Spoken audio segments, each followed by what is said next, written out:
Saya nggak punya rambut, Im. Saya apa yang mau tapi ini? Jenggot lah ya. Ini juga nih. Berikut-ikutan Jaim. Oke ya, bentar ya. 1. Dah.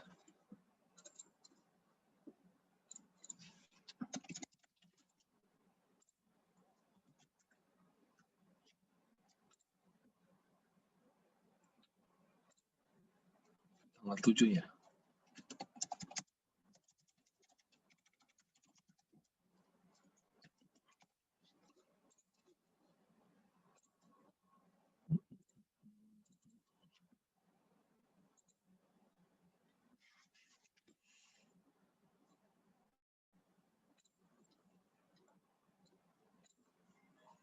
Ya, silakan.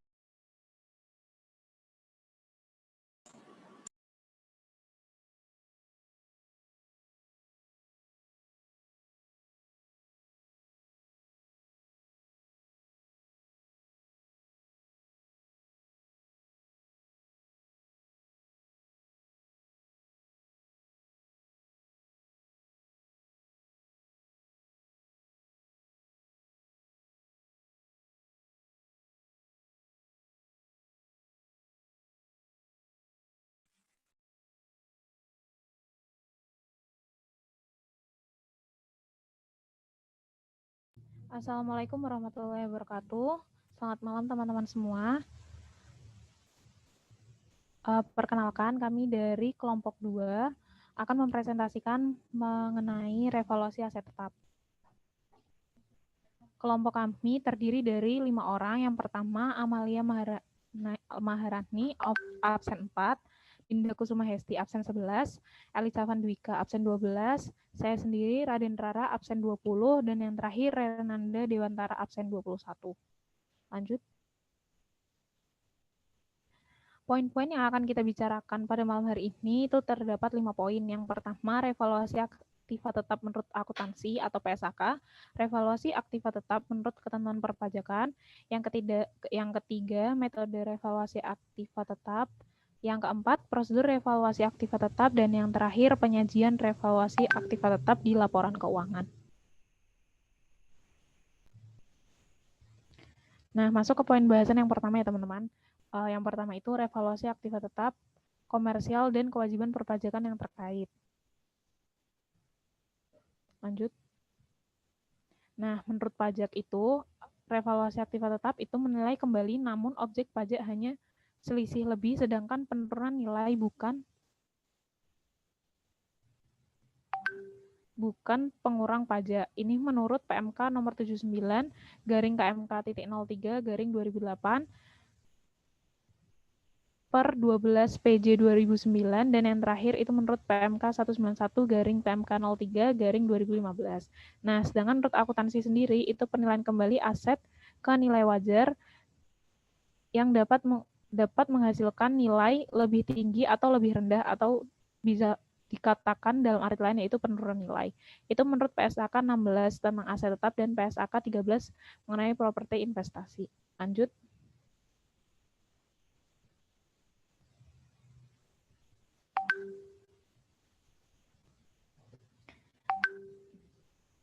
Revaluasi aset.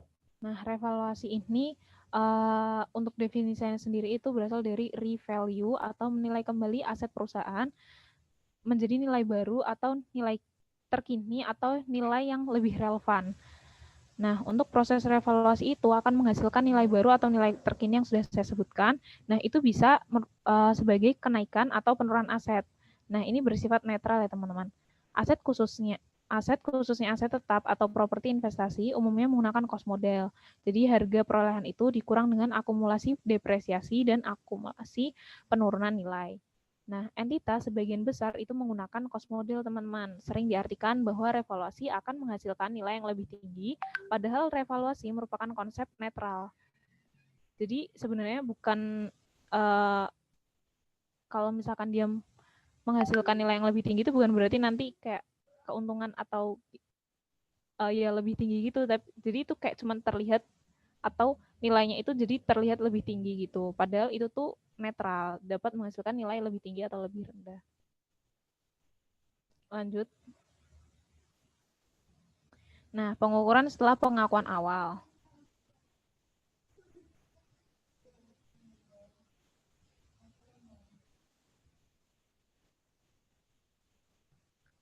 Nah, untuk revaluasi aset tetap sendiri itu ada dua model. Yang pertama model biaya dan model revaluasi.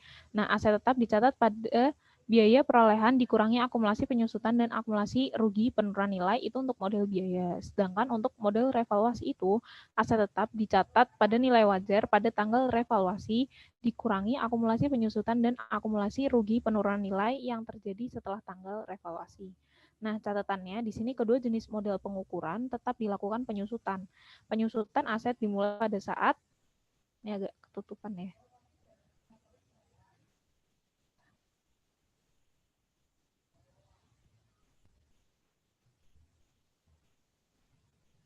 Penyusutan aset dimulai pada saat aset tersebut siap digunakan. Lanjut. Nah, dari yang sudah disebutkan sebelumnya mengenai model biaya ini tuh bisa dibilang penjabarannya itu nilai buku aset tetap itu dihasilkan dari biaya perolehan dikurangi akumulasi penyusutan dikurangi akumulasi rugi penurunan nilai. Ini untuk model biaya. Selanjutnya, untuk model revaluasi sendiri, nilai buku aset tetap itu didapat dari nilai wajar pada tanggal revaluasi, dikurangi akumulasi penyusutan, dikurangi akumulasi rugi penurunan nilai setelah tanggal revaluasi. Lanjut. Nah, tadi kan udah ngomongin nilai wajar. Nah, sebenarnya nilai wajar itu apa sih? Nah, nilai wajar itu nilai di mana suatu aset dapat dipertukarkan atau suatu kewajiban diselesaikan antara pihak yang memahami dan berkeinginan untuk melakukan transaksi wajar, bukan nilai yang akan diterima atau dibiarkan entitas dalam suatu transaksi yang dipasarkan, likuidasi yang dipaksakan, atau penjualan akibat kesulitan keuangan. Lanjut.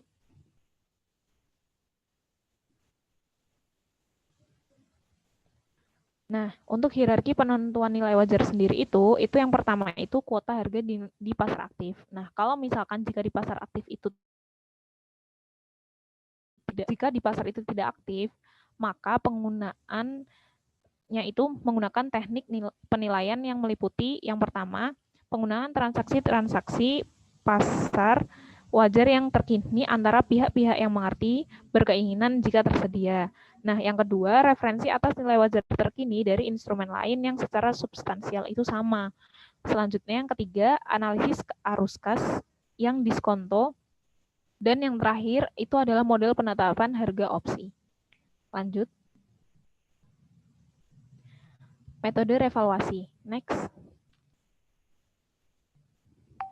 Nah, untuk metodenya itu ada dua. Yang pertama proporsional dan eliminasi. Untuk proporsional sendiri, akumulasi penyusutan disajikan kembali secara proporsional dengan perubahan dalam jumlah tercatat bruto dari aset sehingga jumlah tercatat aset setelah revaluasi sama dengan jumlah revaluasian.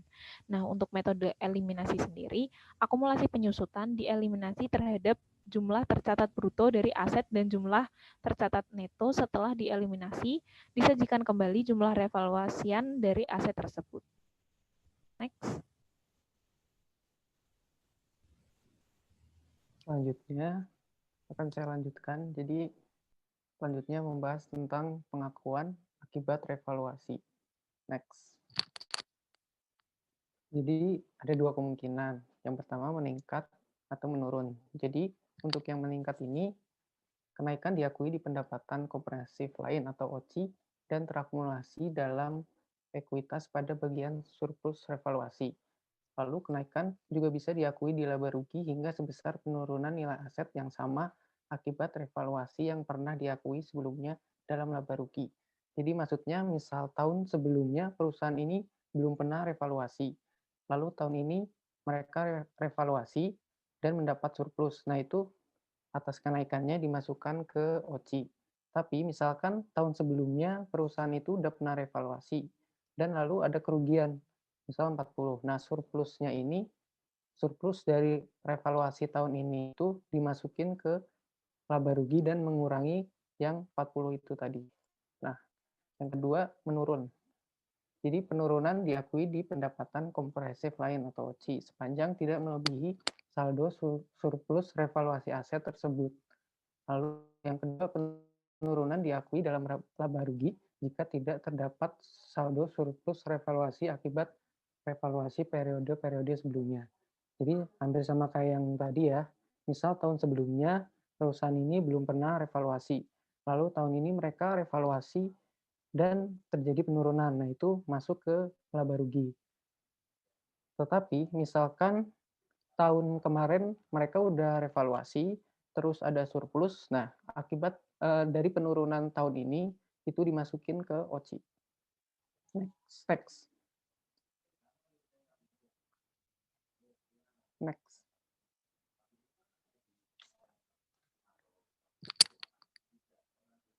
Jadi pemindahan saldo ya. Nah, jadi surplus revaluasi ini yang disajikan di ekuitas dapat dipindahkan langsung ke saldo laba rugi pada saat asetnya itu dihentikan penggunaannya.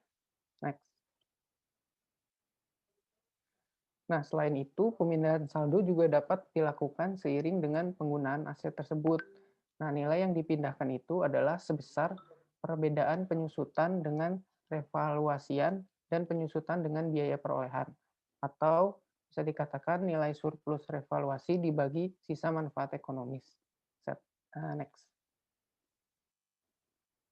Jadi ini ada sedikit tentang penyusutan menurut PSAK. Yang pertama, penyusutan menurut PSAK 16. Jadi penyusutan menurut PSAK 16 itu dimulai saat aset siap digunakan atau pada saat aset berada di lokasi dan kondisi yang diinginkan agar aset siap digunakan sesuai dengan keinginan dan maksud manajemen. Dan penyusutan aset juga bisa dihentikan lebih awal ketika klasifikasinya menjadi aset yang dimiliki untuk dijual. Lalu yang kedua, jika aset dihentikan pengakuannya.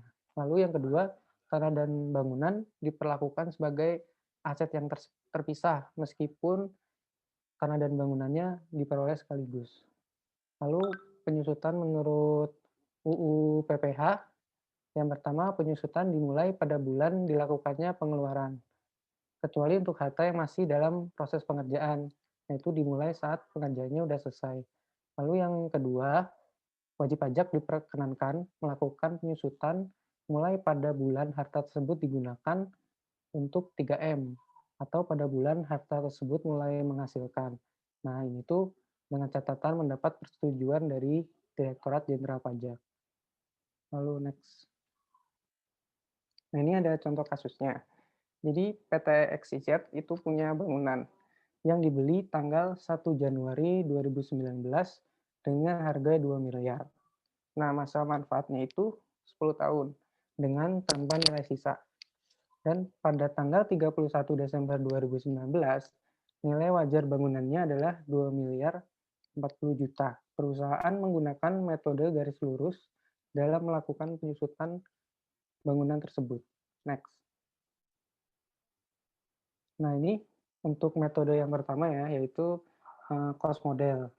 Jadi kita bahas yang komersil dulu. Jadi kalau menurut yang komersil, pertama saat pembelian kita jurnal seperti biasa, bangunan di debit dan kas di kredit sebesar 2 miliar. Lalu pada saat penyusutan tanggal 31 Desember 2019, kita hitung nilai penyusutannya. Tadi kan 10 tahun, jadi per tahunnya 2 miliar, per 10 tahun jadi 200 juta. Nah, itu kita jurnal bangunan di debit 200 juta dan kas di kredit 200 juta. Nah, di penyajian posisi keuangannya, nilai tercatatnya adalah kita kurangi nilai perolehan tadi, yaitu 2 miliar, dikurangi dengan penyusutannya, yaitu 200 juta. Sehingga nilai tercatatnya adalah 1 miliar 800. Nah, yang menurut fiskal, pada tanggal 1 Januarinya nggak ada koreksi. Nah, di tanggal 31-nya ada koreksi karena menurut komersil dia kan umurnya 10 tahun. Sedangkan menurut fiskal itu harusnya dia umurnya adalah 20 tahun. Sehingga kita lakukan koreksi fiskal positif sebesar 100 juta. Nah, untuk penyajian di posisi keuangannya agak berbeda dari yang komersil karena ada koreksi, sehingga nilainya adalah 1.900.000.000 karena akumulasi penyusutannya untuk yang fiskal ini sebesar 100 juta. Next. Nah, sekarang adalah metode proporsional, metode revaluasi yang proporsional. Nah, untuk yang komersil ini, di metode model proporsional ini, pertama kita akan mencari nilai proporsinya. Nah, untuk mencari nilai proporsi nilai aset, yaitu yang di soal ini adalah bangunan, rumusnya kita bisa pakai nilai hasil evaluasi dikurangi nilai tercatat, dibagi nilai tercatat dikali harga perolehan.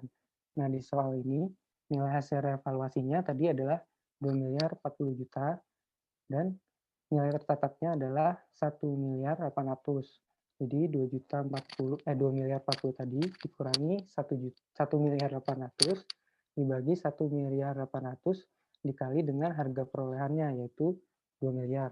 Lalu didapat 266 juta itu. Nah, lalu untuk akumulasi penyusutannya, rumusnya adalah nilai hasil evaluasi dikurangi nilai tercatat dibagi nilai tercatat dikali akumulasi penyusutan. Nah, jadi kalau di soal ini 2.040.000.000 itu dikurangi 1.800.000.000 dibagi 1.800.000 dikali akumulasi penyusutannya yaitu 200 juta. Sehingga didapat 26.666.667. Sehingga didapat surplus revaluasinya adalah 266.667 tadi dikurangi 26.666.667 yaitu 240 juta. Nah, untuk nilai tercatatnya, jadi kan nilai perolehan bangunannya tadi sebelum revaluasi adalah 2 miliar. Nah, karena ada revaluasi, terdapat penambahan nilai yaitu sebesar 266.666.667 tadi, sehingga kita tambahin. Nah, untuk akumulasi penyusutannya, kita dari nilai bangunan yang sudah terdampak dari revaluasi tadi, kita bagi 10, jadi 226.666.667, sehingga nilai tercatatnya tinggal kita kurangi, yaitu 2.040.000.000. Nah, untuk yang fiskal, jadi kalau menurut fiskal, jika perusahaan itu melakukan revaluasi, lalu oleh DJP dianggap memenuhi persyaratan, maka terdapat PPh final yang dikenakan terhadap perusahaan, yaitu 10% dikali selisih penilaian kembali aktiva tetap perusahaan di atas nilai sisa buku fiskal semula. Nah, contohnya di soal ini, kan nilai sisa buku fiskal tadi adalah 1.900.000.000. Nah, setelah direvaluasi ternyata nilainya adalah 2.040.000.000. Nah, jadi kan terdapat selisih lebih sebesar 140 juta. Nah, sehingga atas selisih lebih 140 juta tersebut dikenakan PPh final sebesar 10%, yaitu 14 juta. Nah, jika nilai revaluasi itu di bawah dari nilai tercatat, seperti tadi udah dijelasin, maka secara akuntansi itu akan dicatat di laba rugi. Tapi jika dia punya surplus, di laba rugi jika dia tidak memiliki saldo surplus. Kalau dia punya surplus, jadi dicatat di OCI. Nah, apabila penyebab hasil evaluasinya ini sesuatu yang masih bersifat estimasi, maka kita akan lakukan koreksi fiskal positif pada saat estimasi tersebut kita lakukan koreksi fiskal positif. Nah, nanti saat sudah benar-benar terjadi, kita lakukan koreksi fiskal negatif. Next. Nah, lalu yang kedua, penyelesaian revaluasi, yang model revaluasi, sekarang yang eliminasi. Nah, jadi kalau yang eliminasi ini, pertama kita jurnal dulu, akumulasi penyusutannya di debit, lalu juga dan bangunan di kredit sebesar 200 juta. Selanjutnya kita akan cari surplus revaluasinya, yaitu didapat dari nilai hasil evaluasinya, yaitu 2.040.000.000, kita kurangi dengan nilai tercatatnya, yaitu 1.800.000 sehingga dapat 240 juta. Nah, jurnalnya adalah bangunan di debit dan surplus revaluasi di kredit. Nah, untuk mengetahui nilai tercatatnya, itu kita dapat dari 2 miliar, yaitu nilai hasil revaluasi, terus dikurang akumulasi penyusutannya, lalu kita tambah dengan surplus revaluasinya, sehingga didapat nilai tercatatnya adalah 2.040 juta. Nah, untuk yang fiskalnya, itu sama kayak yang tadi, jadi dikenakan PPh final terutang sebesar 14 juta. Jika nilainya nanti di bawah, maka dicatat di laba rugi dengan catatan tidak memiliki saldo surplus. Kalau punya, jadi dia dicatat di OCI. Lalu juga sama, apabila nilainya di bawah yang disebabkan oleh sesuatu yang bersifat belum terjadi, maka dilakukan koreksi positif. Dan nanti saat sudah benar-benar terjadi, kita lakukan koreksi negatif. Next.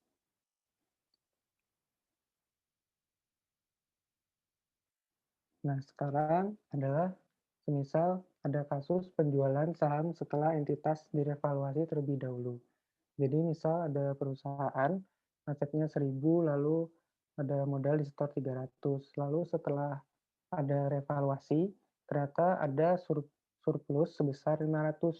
Nah, jadi si surplus revaluasi ini akan dimasukkan ke dalam modal yang disetor, sehingga konversi surplus menjadi modal disetor ya. Jadi dari yang awalnya modal disetor ada 300, karena terdapat evaluasi, maka akan dimasukkan ke modal disetor, yaitu 300 ditambah surplusnya yaitu 500, jadi 800. Next. Nah, jadi misal si pemegang saham tadi menjual seluruh sahamnya dengan nilai 1.000, maka capital gain yang didapat oleh si pemegang saham itu kalau sebelum revaluasi adalah 700, yaitu 1.000 dikurangi 300 dari modal setornya. Nah, kalau capital gain setelah dilakukan revaluasi itu adalah sebesar 200, yaitu 1.000 dikurangi 800 setelah ditambah hasil revaluasi. Next. Nah, ini contoh penyajian di laporan keuangannya. Itu yang gambar paling kiri adalah catatan laporan keuangan. Lalu yang di tengah bisa dilihat adalah contoh dari laba rugi. Di situ ada perubahan surplus revaluasi. Dan yang paling kanan adalah balance position. Di situ juga bisa dilihat ada surplus revaluasi bersih.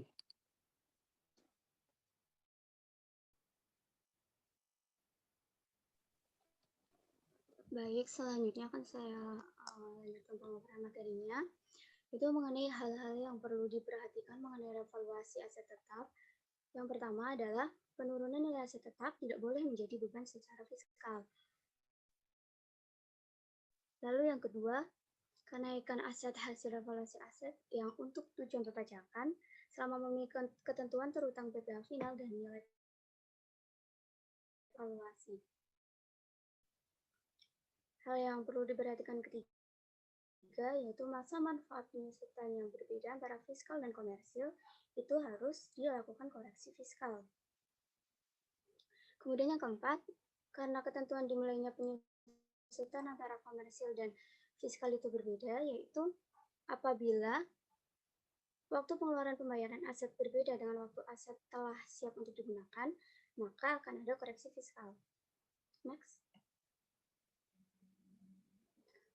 Nah, revaluasi aset ini disebut di Undang-Undang PPh Pasal 4 Ayat 1 sebagai objek pajak pada huruf M, yaitu selisih lebih atas penilaian kembali aktiva.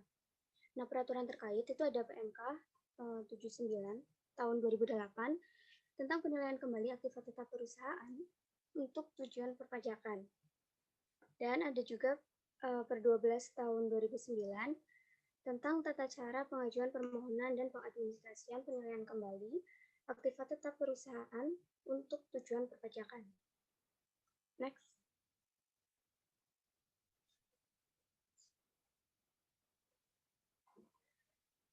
Nah, Menteri Keuangan itu memberikan insentif untuk menjaga insentif revaluasi pajak untuk menjaga stabilitas ekonomi makro dan juga mendorong pertumbuhan ekonomi. Nah, insentif PPH atas penilaian kembali aktiva tetap itu perlu diberikan.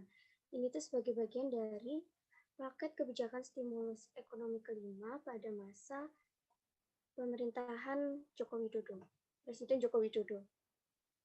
Nah, yang di sini ada PMK nomor 191 tahun 2015 yang diubah dengan PMK nomor 233 2015 mengenai penilaian kembali aktiva tetap untuk tujuan perpajakan bagi permohonan yang diajukan pada tahun 2015 dan 2016. Jadi PMK ini bersifat sementara. Adanya PMK ini membantu negara memperoleh penerimaan pajaknya lebih awal, juga WP dapat melakukan perencanaan pajak atas revaluasi asetnya. Next.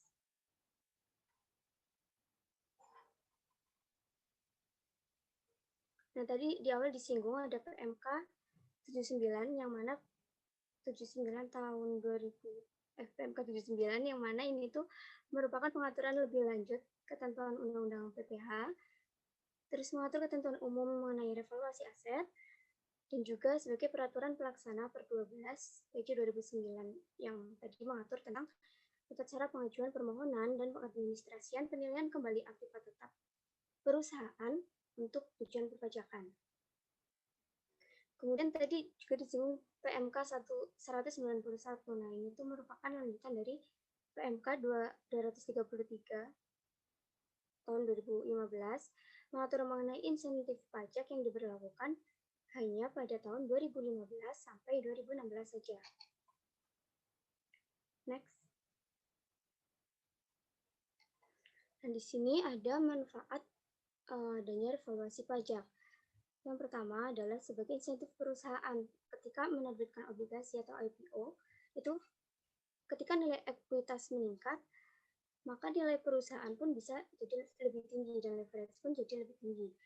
Nah, laporan keuangan selain dalam hal penerbitan obligasi maupun IPO itu, di laporan keuangan pun perusahaan jadi menyajikan nilai aset tetapnya dengan nilai yang wajar. Kemudian, revaluasi pajak juga memberikan fleksibilitas bagi wajib pajak dalam penyusunan perencanaan perpajakan. Revaluasi pajak itu dapat menghemat pembayaran pajak di masa depan karena adanya beban depresiasi. Kemudian, kenaikan nilai aktiva tetap itu berarti naiknya beban penyusutan, yang mana ini dibebankan ke dalam laporan laba rugi atau dibebankan ke harga pokok produksi, dan ini akan mengurangi beban pajak. Yang terakhir, revaluasi aset. Jika direvaluasi ekuitas meningkat, maka debt to equity ratio akan meningkat, dan ini membantu perusahaan itu menarik dana baik melalui pinjaman dari pihak ketiga atau melalui emisi saham, yang mana ini tuh bisa digunakan untuk pendanaan ekspansi usaha. Next.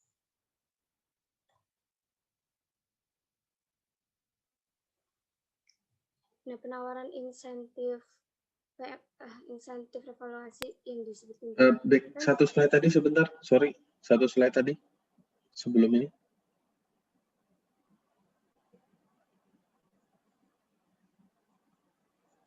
Ini maksudnya gimana? Revaluasi aset, ekuitas meningkat, DER meningkat, menarik dana, baik pinjaman dari pihak ketiga atau melalui emisi saham, pendanaan untuk ekspansi. Ntar bisa dijelasin ya, maksudnya gimana ya? Baik, Pak. Soalnya kalau DER meningkat,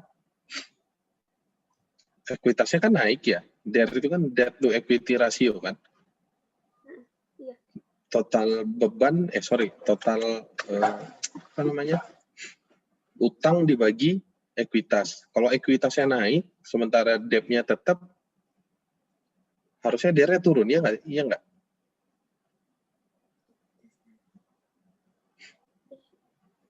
Iya, Pak. Hah? Iya, Pak. Iya, Pak. Ini dapatnya dari mana ini? Dari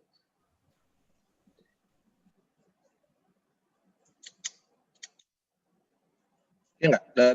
Logikanya kan begitu. Ekuitasnya naik nih. Debt to equity kan berarti debt dibagi equity. Debt-nya tetap, ekuitasnya naik. Pembaginya yang pembaginya di bawah kan naik tuh. Tadi 1 misalnya. Karena ada revaluasi jadi 2. Tadinya dia 3/1 misalnya, begitu ada revaluasi jadi 3/2 kan gitu. Berarti turun dong harusnya. Tadinya 3 gitu, gara-gara ekuitas naik jadi 3/2 kan, 1,5 gitulah ya. Gimana nih kira-kira?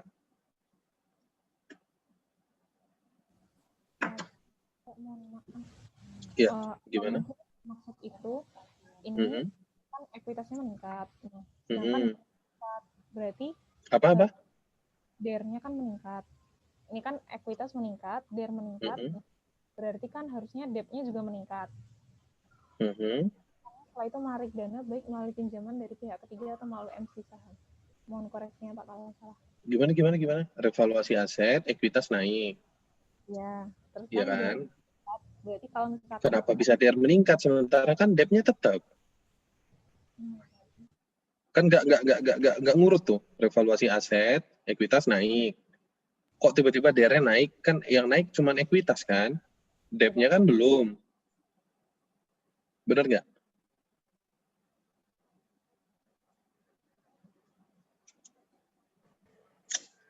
Mungkin maksudnya kualitasnya, Pak. Kualitas apa? Ya, memang debt to equity-nya menurun. Tapi kan kalau equity-nya menurun, berarti kualitas perusahaan itu semakin meningkat kan, Pak? Mungkin itu maksudnya. Terus? Itu sih, Pak. Mungkin. Berarti menurun? Menurun. Mungkin bukan nulisnya. Meningkat. Bukan. Maka saya nanya ini dapatnya dari PPT dosen, Pak. Dari mana? Dari PPT dosen, Pak. Oh, gitu. Urutannya seperti ini, Bang. Revaluasi aset, ekuitas meningkat, DER meningkat. Iya, Pak. Ntar saya coba tanya di ini deh. Kalau nanti ingat saya tanya di grup dosen. Karena nggak logis dia. Karena begitu, logisnya itu seperti ini ya. Kalau ini ya, begitu revaluasi aset, ekuitasnya kan naik tuh. Ya nggak? Ketika ekuitasnya naik, maka si perusahaan punya kesempatan untuk, sebenarnya mirip tadi kayak kata si Renanda tadi ya. Dia kayak punya chance tuh untuk, kan tadi misalnya DER-nya 3/1 misalnya. Dia punya chance untuk, karena dia di bawah sudah jadi 2, ekuitasnya tadi 1 jadi 2, dia punya kesempatan untuk nambah utang. Jadi mungkin kalau mau kalian buat seperti ini, urutannya nggak seperti ini. Ekuitas meningkat, bisa menarik dana dari pinjaman. Nah, baru DER-nya bukan meningkat juga, DER-nya tetap jadinya. Jadi kalau mau jadi karena ekuitasnya naik, dia punya kesempatan lebih untuk menambah utang. Kan financial performance-nya itu jadi bagus gitulah ya, kayak tadi kata Renanda tadi, kira-kira begitu. Urutannya saya rasa kurang tepat nih kalau begini. Ya, silakan ya dilanjut.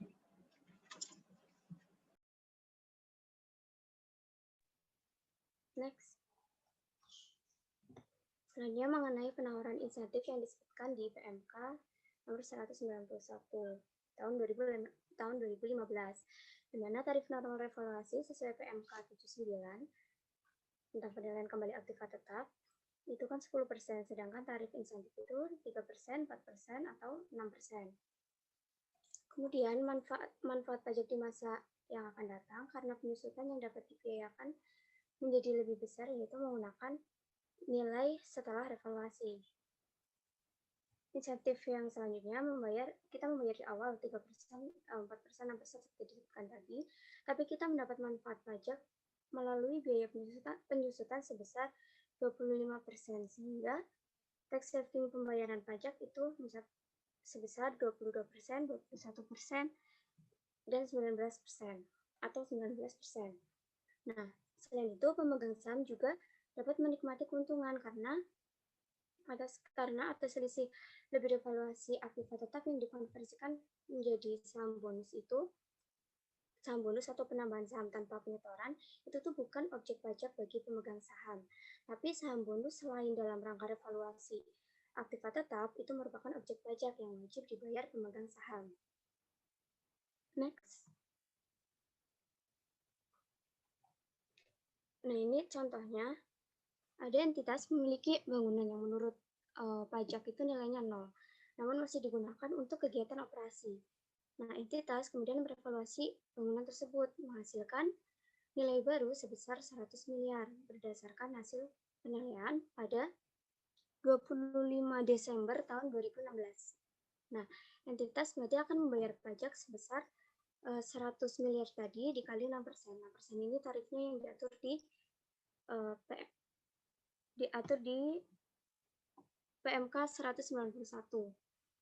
Nah, entitas ini akan mendepresiasikan gedung tersebut mulai tahun 2017 sebesar 100 miliar dibagi 20 tahun. Jadi hasilnya 5 miliar per tahun. Nah, nanti akan memunculkan beban depresiasi fiskal sebesar 5 miliar, sehingga terjadi penghematan pajak, yaitu sebesar 5 miliar ini dikali tarif pajaknya 25%. Jadi penghematan pajaknya sebesar 1,25 miliar. Nah, penghematan ini akan diterima selama 20 tahun. Maka totalnya yang diperoleh itu 1,25 tadi dikali 20 tahun. Totalnya 25 miliar.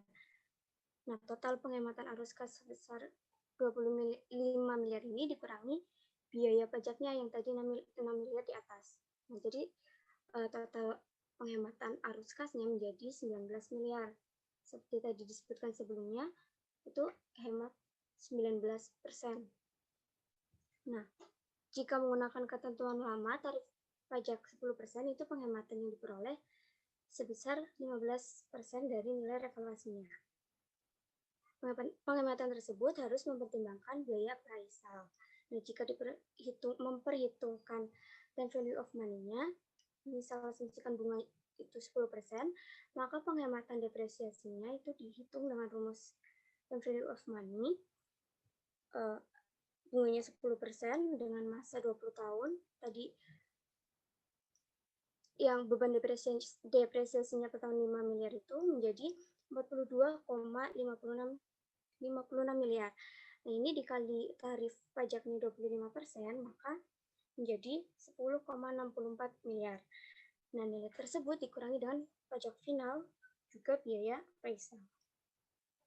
Next.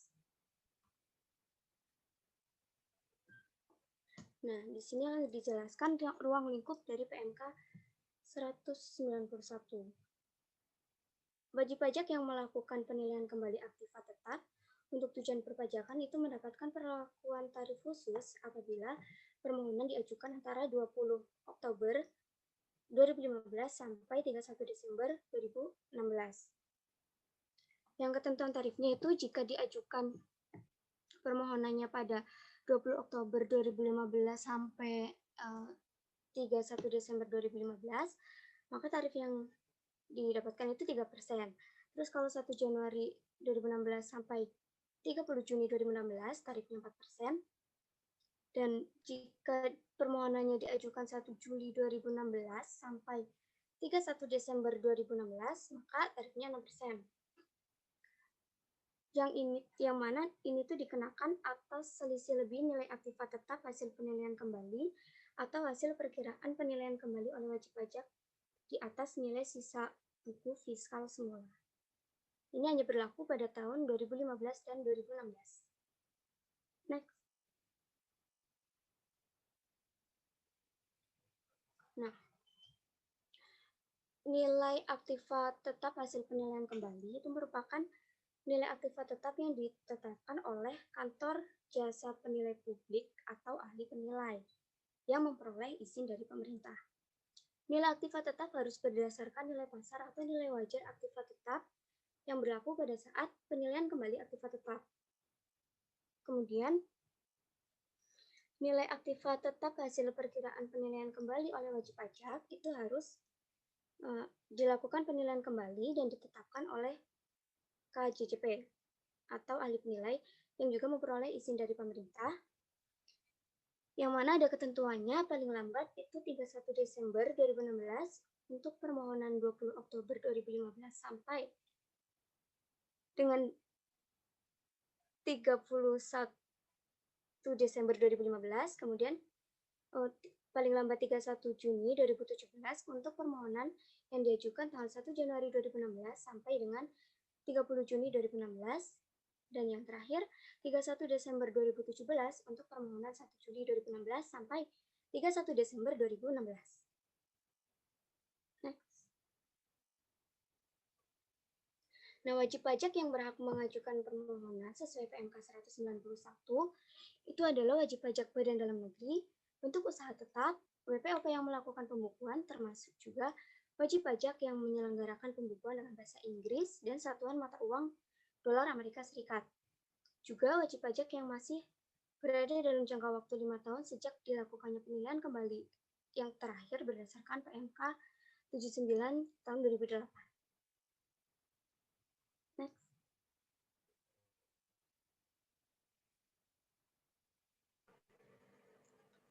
Baik, selanjutnya masih di PMK 191 mengenai objek penilaian kembali aktiva tetap. Objeknya itu bisa sebagian atau seluruh aktiva tetap berwujud yang berada atau terletak di Indonesia, dimiliki dan dipergunakan untuk mendapatkan, menagih, dan memelihara penghasilan yang merupakan objek pajak. Catatannya yaitu penilaian aktiva tetap tidak dapat dilakukan penilaian kembali untuk tujuan perpajakan sebelum lewat jangka waktu 5 tahun terhitung sejak penilaian kembali aktiva tetap yang dilakukan.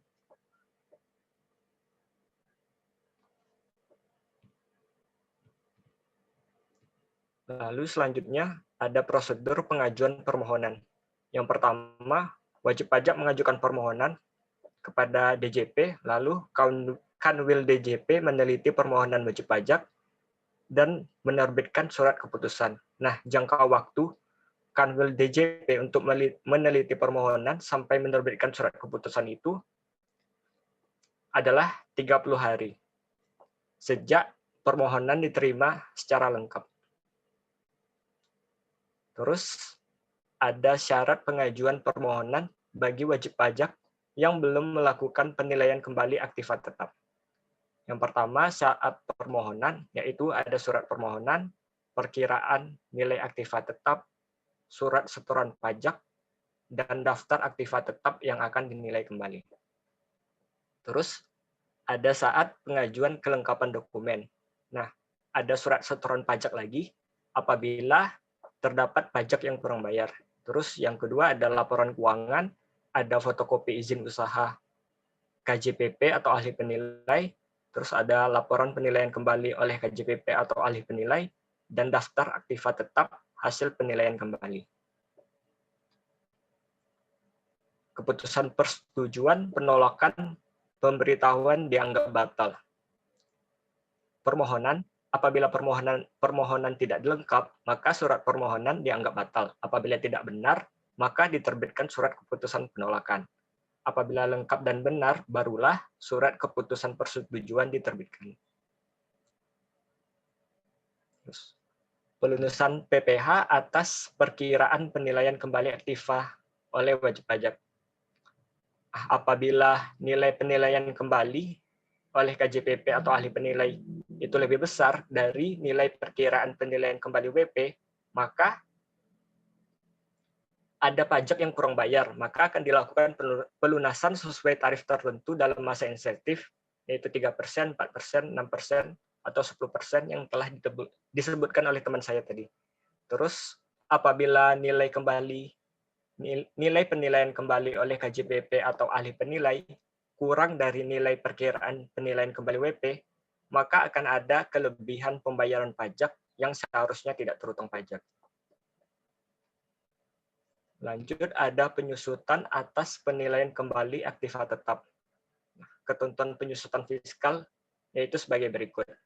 Yang pertama, dasar penyusutan fiskal, yaitu nilai pada saat penilaian kembali aktiva.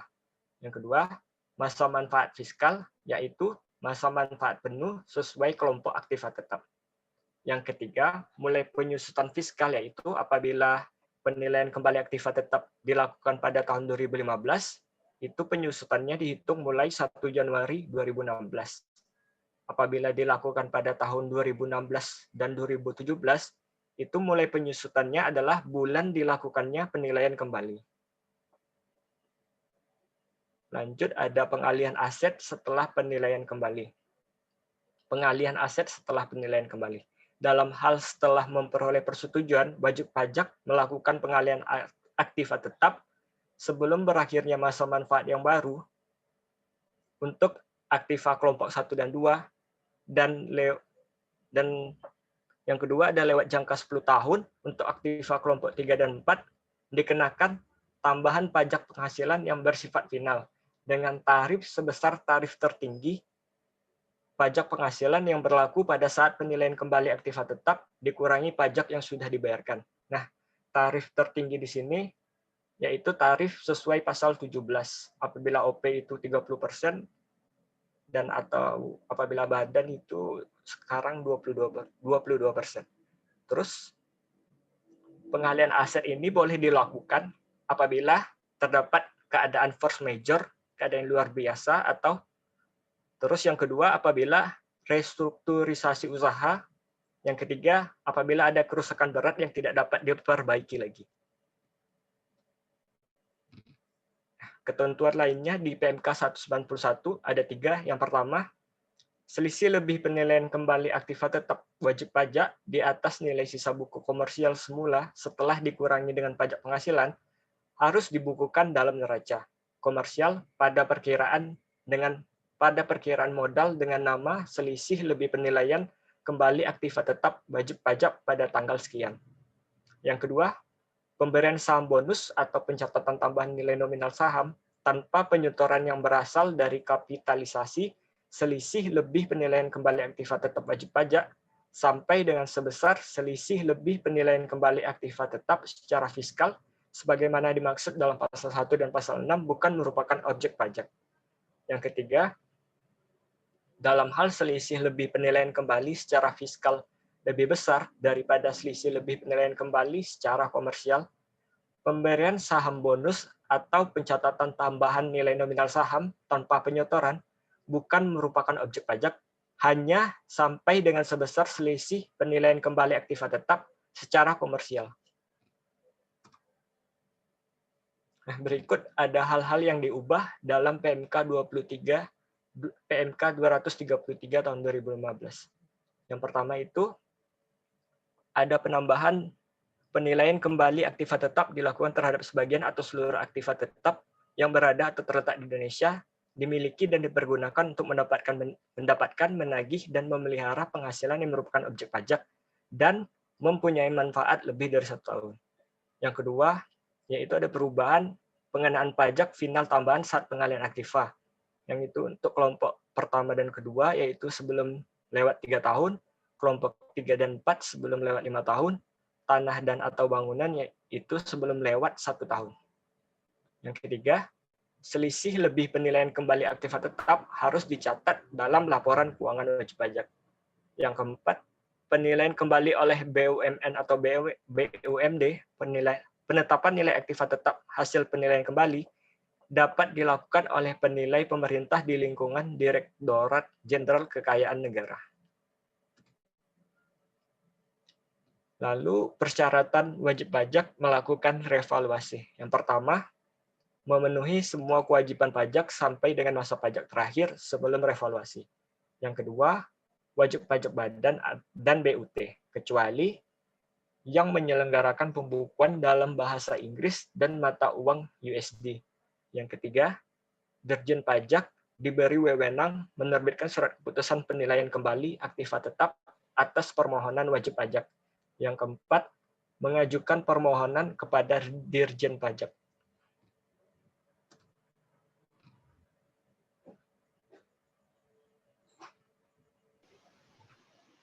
Selanjutnya akan saya lanjutkan. kita akan membahas tentang aktiva yang direvaluasi. Nah, penilaian kembali aktiva tetap dilakukan terhadap ada dua nih. Jadi itu evaluasi itu bisa dilakukan secara total maupun secara parsial karena tadi sifatnya merupakan pilihan ya. Jadi bisa total, bisa parsial. Nah, total itu maksudnya itu bisa seluruh aktiva tetap berwujud termasuk tanahnya yang berstatus hak milik atau hak guna bangunan itu direvaluasi. Tapi juga bisa parsial. Kalau parsial itu seluruh aktiva tetap berwujud tapi tidak termasuk tanahnya. Nah, tapi aktiva tetap tersebut itu tuh harus terletak atau berada di Indonesia, dimiliki dan dipergunakan untuk mendapatkan, menagih, dan memelihara penghasilan yang merupakan objek pajak. Jadi kalau misal aktiva tetapnya itu tidak untuk keperluan 3M, mendapatkan, menagih, dan memelihara penghasilan yang merupakan objek pajak, berarti evaluasi aktiva tetap tersebut tidak dianggap, tidak diakui di aturan perpajakan.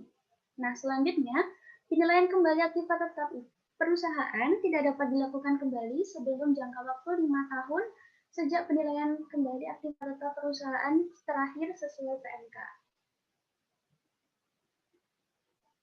Jadi kalau misal di tahun 2001 itu tuh ada revaluasi aset tetap nih, terus disetujui di peraturan perpajakannya. Nah, bisa revaluasi aset tetap lagi itu setelah 5 tahun lagi gitu. Next.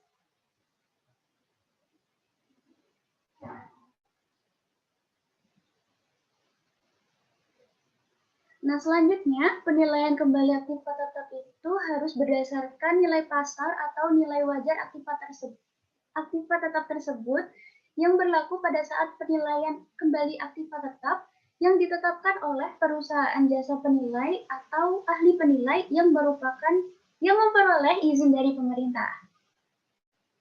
Nah, dalam hal nilai pasar atau nilai wajarnya itu tuh tidak mencerminkan keadaan yang sebenarnya, Direktur Jenderal Pajak itu menetapkan kembali nilai pasar atau nilai wajar aktiva yang bersangkutan. Lalu, penilaian kembali aktiva tetap perusahaan dilakukan dalam jangka waktu paling lama 1 tahun sejak tanggal laporan perusahaan jasa penilai atau ahli penilai itu. Selanjutnya. Nah, tadi kan udah dijelasin nih, kalau pajak itu tuh hanya mengakui sebesar nilai selisih lebihnya. Kalau selisih kurang, pajak itu tidak mengakui kan. Nah, jadi atas nilai lebih penilaian kembali aktiva tetap perusahaan itu tuh mendapat pajak bersifat final sebesar 10%. Nah, itu tuh pajaknya kita setor sendiri gitu kan, bukan dipotong tapi setor sendiri sebesar 10%.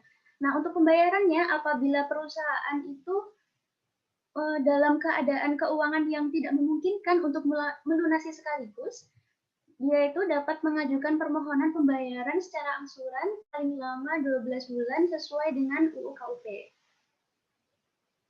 Next.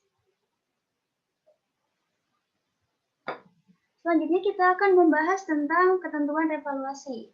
Yang pertama adalah dasar penyusutan fiskal aktiva tetap adalah nilai setelah penilaian kembali. Jadi tadi contohnya kayak punya soalnya Elisavan, tadi kan nilai asetnya kita beli 2 miliar. Nah, 2 miliar terus disusutkan setahun. Sebesar 100 juta kan sesuai fiskalnya. Kan berarti nilai sisa bukunya kan 1 miliar 900 juta. Ternyata dia itu setelah direvaluasi nilainya menjadi 2 miliar 40 juta. Nah, dasar penyusutan fiskal aktiva tetap yang baru itu menggunakan yang 2 miliar 40 juta itu. Bukan pakai yang 1,9 miliar lagi. Nah, selanjutnya yang nomor 2, masa manfaat fiskal disesuaikan kembali menjadi masa manfaat penuh aktiva tersebut. Nah, tadi kan udah disusutkan setahun. Setelah aktiva tetap itu direvaluasi, berarti untuk tahun-tahun ke depannya itu tetap dipakainya itu yang 20 tahun lagi, bukan 19 tahun. Bukan 19 tahun. Jadi pakai masa manfaat fiskal yang masih full gitu. Terus yang nomor 3, perhitungan penyusutan dimulai sejak bulan dilakukan penilaian kembali. Terus yang keempat, jika tidak memperoleh persetujuan penilaian kembali, itu menggunakan dasar penyusutan awal. Jadi kalau misal tadi nilainya kan 1,9 miliar. Nah, setelah revaluasi itu kan 2 miliar 40 juta. Tapi di situ tuh tidak disetujui. Maka yang menjadi dasar penyusutan itu tetap memakai yang 1,9 miliar. Terus yang poin kelima, pada bagian tahun pajak sebelum revaluasi, beban penyusutan dihitung secara pro rata. Next. Nah, di sini ada ketentuan lain yang sebenarnya tadi udah dijelasin sama Renanda. Yang pertama adalah selisih lebih penilaian kembali aktiva tetap perusahaan setelah dikurangi dengan pajak penghasilan harus dibukukan dalam neraca komersial pada perkiraan modal dengan nama selisih lebih penilaian kembali aktiva tetap perusahaan pada tanggal sekian. Nah, yang nomor 2, pemberian saham bonus atau pencatatan tambahan nilai nominal saham tanpa penyetoran yang berasal dari kapitalisasi selisih lebih penilaian kembali aktiva tetap sampai dengan sebesar selisih lebih penilaian kembali secara fiskal bukan merupakan objek pajak. Yang nomor 3, dalam hal selisih lebih penilaian kembali secara fiskal lebih besar daripada selisih lebih penilaian kembali secara komersial, pemberian saham bonus atau pencatatan tambahan nilai nominal saham tanpa penyetoran yang bukan merupakan objek pajak hanya sampai dengan sebesar selisih penilaian kembali secara komersial. Jadi itu maksudnya gimana sih? Kalau menurut pemahaman saya, kan penilaian kembali aktiva tetap itu ada yang diakui secara fiskal sama komersial nih. Kita ke poin yang kedua. Dalam hal yang menurut komersial itu tuh lebih tinggi daripada fiskal. Nah, selisihnya itu tuh bukan merupakan objek pajak. Jadi gini, yang misal komersialnya itu nilai surplusnya itu 40 juta. Sedangkan yang mohon maaf, kembali lagi. Kalau yang fiskal itu tuh yang fiskal itu 40 juta dan yang komersial itu 50 juta. Kan diakui fiskal itu kan 40 juta tadi kan. Yang komersial 50. Nah, selisihnya itu 10 juta dia itu bukan merupakan objek pajak. Tapi yang poin ketiga, apabila yang komersialnya itu tuh lebih kecil, misal 40 juta, tetapi yang fiskal itu 60 juta, nah sebesar yang selisihnya itu karena lebih besar yang fiskal, berarti kan disetujui di pajak nih. Nah, selisihnya yang 20 juta itu diakui sebagai objek pajak. Jadi kurang lebih begitu. Selanjutnya. Nah, selanjutnya kita akan membahas tentang Per 12 PJ 2009 yang merupakan peraturan pelaksanaan dari PMK 79/PMK 03/2008 tentang penilaian revaluasi aset tetap dengan tujuan perpajakan. Next. Nah, Per 12 ini membahas tentang peraturan Dirjen Pajak tentang tata cara pengajuan permohonan pengadministrasian penilaian kembali aktiva tetap perusahaan untuk tujuan perpajakan. Nah, untuk kita bisa disetujui di aturan perpajakan itu tuh kita harus mendapat persetujuan dari Dirjen Pajak dengan mengajukan permohonan kepada KPP tempat terdaftar. Nah, pengajuan permohonan ini tuh harus dilampiri beberapa lampiran. Yang pertama adalah surat izin usaha perusahaan penilai atau ahli penilai yang memperoleh izin dari pemerintah. Yang kedua adalah laporan penilaiannya. Yang ketiga adalah daftar aktiva tetap untuk pertujuan perpajakannya yang direvaluasi. Terus yang terakhir adalah laporan keuangan tahun buku terakhir sebelum penilaian yang diaudit oleh KAP. Selanjutnya. Nah, selanjutnya kita akan membahas tentang keputusan permohonan revaluasi aktiva tetap. Yang pertama, berdasarkan hasil penelitian, permohonan telah memenuhi persyaratan formal dan material, maka Kanwil DJP atas nama DJP menerbitkan keputusan persetujuan. Tadi sudah dijelaskan sama Renanda. Tapi kalau misal jika tidak memenuhi persyaratan formal dan atau material, Kanwil DJP atas nama DJP menerbitkan keputusan penolakan.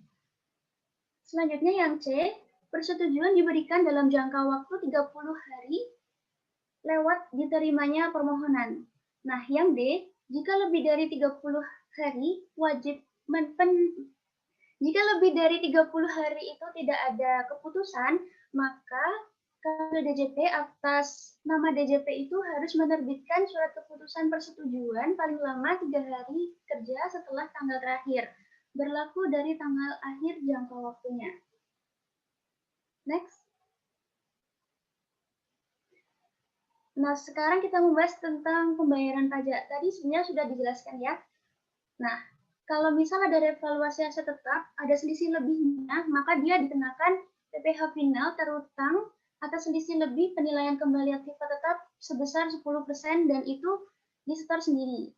Nah, penyetoran dengan menggunakan SSP paling lama 15 hari setelah diterbitkan surat keputusan atau tanggal jatuh tempo angsuran jika memperoleh persetujuan mengangsur. Terus yang selanjutnya, keterlambatan pembayaran akan dikenakan denda administrasi sesuai dengan ketentuan KUP.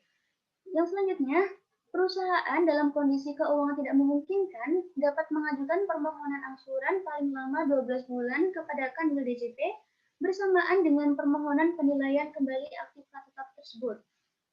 Terus yang terakhir, persetujuan permohonan angsuran diberikan bersamaan dengan penerbitan keputusan persetujuan penilaian kembali aktiva tetap. Selanjutnya.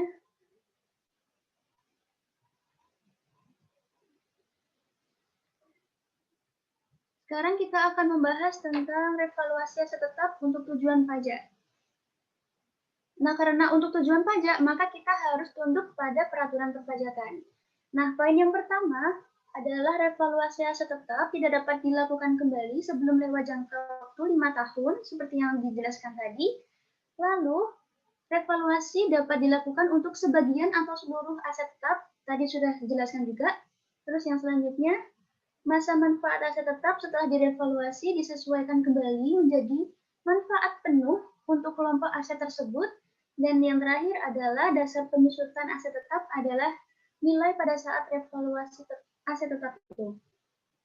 Nah, sedangkan untuk revaluasi aset tetap untuk tujuan akuntansi itu mengikuti ketentuan dalam PSAK 16 tentang aset tetap.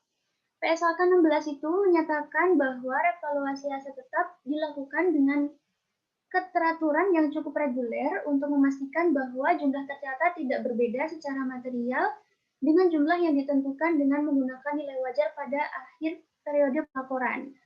Suatu aset tetap direvaluasi, maka seluruh aset tetap dalam kelas yang sama akan direvaluasi.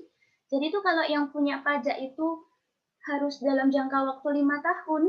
Nah, kalau yang ketentuan yang di akuntansi itu tidak ada berapa tahun gitu. Jadi kalau misalkan per tahun pun bisa gitu. Karena tadi sudah dijelaskan ya sama Pak Kivi kalau mau mencerminkan keadaan sebenarnya. Jadi itu sesuai dengan keadaannya gitu. Jadi tidak ada harus berapa tahun sekali gitu, tidak ada. Lalu perusahaan itu bisa mengajukan revaluasi tetap itu untuk tujuan pajak saja ataupun hanya tujuan akuntansi saja atau dua-duanya. Nah, jadi kalau misal jika entitas melakukan revaluasi aset tetap hanya untuk tujuan pajak, maka entitas mengungkapkan informasi mengenai selisih lebih revaluasi aset tetap tersebut dalam catatan atas laporan keuangan sesuai dengan PMK 233/2015. Selanjutnya. Selanjutnya kita akan membahas persetujuan otoritas pajak. Revaluasi aset tetap untuk tujuan pajak harus mendapatkan persetujuan dari otoritas perpajakan. Nah, jika entitas telah membayar pajak penghasilan final atas revaluasi aset tetap untuk tujuan perpajakan yang 10% tadi, namun sampai akhir periode pelaporan belum mendapatkan persetujuan dari otoritas perpajakan, maka pajak yang sudah disetor tadi itu diakui sebagai pajak dibayar di muka. Lalu, otoritas perpajakan mempunyai kewenangan untuk menerima atau menolak serta menentukan jumlah. Karena persetujuan dari otoritas perpajakan tersebut bersifat substantif. Selanjutnya, jika persetujuan diperoleh setelah akhir periode pelaporan dan sebelum laporan keuangan diotorisasi untuk terbit, peristiwa tersebut tidak memberikan bukti atas persetujuan dari otoritas perpajakan pada akhir periode pelaporan, maka itu tuh merupakan peristiwa non-penyesuai atau non-adjusting event sesuai dengan PSAK 8, peristiwa setelah periode pelaporan. Sekian presentasi dari kelompok kami. Apakah ada masukan atau saran atau pertanyaan? Kami persilakan.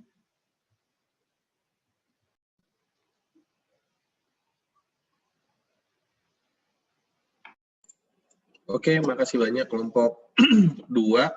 Saya kira cukup. Tadi saya janji nggak usah diskusi. Nanti kapan-kapan aja kita diskusinya. Kalau saya lagi badan saya udah lebih fit. Ya, si Grafta baru masuk ini. Sehat, Graf? Sehat, Pak. Udah tadi, Pak. Ya, udah dari tadi ya. Ya, Pak. Ya, itu aja. Silakan hidupkan videonya kembali. Saya hidupin video saya nih.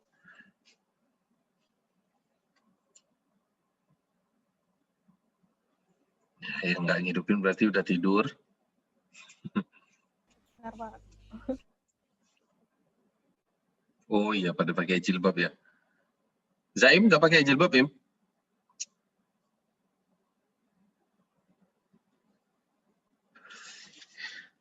Ya, oke. Hari ini itu aja materinya. Saya masih ada utang satu pertemuan lagi. Kalian ada tugas kan ya? Sama kayak sebelum UTS tugasnya. Beda PSAK aja. Perusahaannya silakan, perusahaan yang kemarin nggak apa-apa, atau mau ganti baru juga dipersilakan. Ya, itu aja hari ini. Sehat-sehat. Sehat-sehat. Assalamualaikum warahmatullahi wabarakatuh. Waalaikumsalam warahmatullahi wabarakatuh. Terima kasih, Pak. Terima kasih, Pak. Ya, saya live ya. Ya, Pak. Baik, Pak.